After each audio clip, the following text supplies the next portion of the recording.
Монголын үндэсний их сургуулийн оюутнууд сургуулийнхаа дадлагын баазын газар буюу Богдхан уулын яамд хувийн компаниуд барилга барихаар төлөвлөж байгааг эсэргүүцсэн байгаль орчин ногоон өвчлийн яамны үүдэнд жагсаж байна. Зайсан төлж байгаа энэ үйл ажиллагаагаа энэ хауснуудын үйл ажиллагааг зогсоогооч.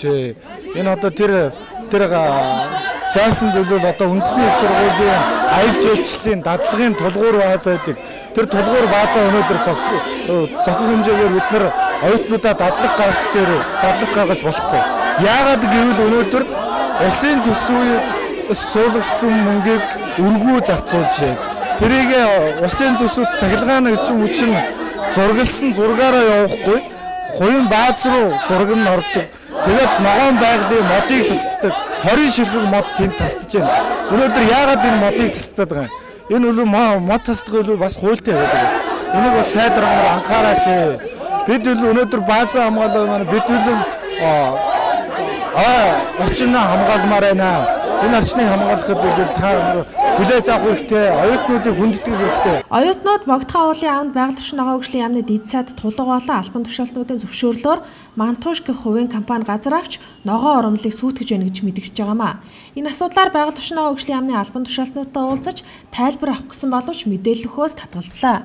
Одоо тэр чинь дархан цаадчтай Монголын хамгийн анхны дархан цаад ууландаа тэгж гадаадын 100% хөрөнгө оруулалтаа Мантууш гэдэг компани хөрөнгө оруулалт тэр нь цаашаа өндөр хүчлийн шугамд татаж олон богдол руугаа ойртож дархан цаастай газар руу ойртож олон хаус өргөж байгаа байхгүй. Үүнийг оюутан залуус бид нар олон ихээр эсэргүүцэж байна. Яг аль байрлалд те ямар компани газар эзэмшиж аваад хаус барихаар төлөвлөд байгаа юм бэ те? Тэр нь болохоор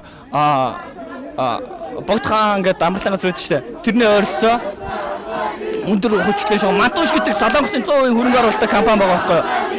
Тэрний шийдвэрээр тэдний хөрөнгө оруулалтаар тэнд 20 модыг огтолж өндөр хүчил татснаар тэндээ ахиж өндөр зэрэглэлийн баячуудын хаус барина.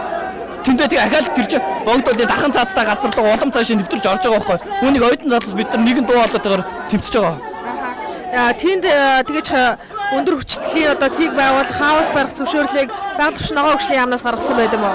Тэгээ байгаль орчин ногоон өвчлийн яамны тулг гэдэг даргын шийдвэр Эрдэнэ чимэг даргын хоёрын шийдвэрээр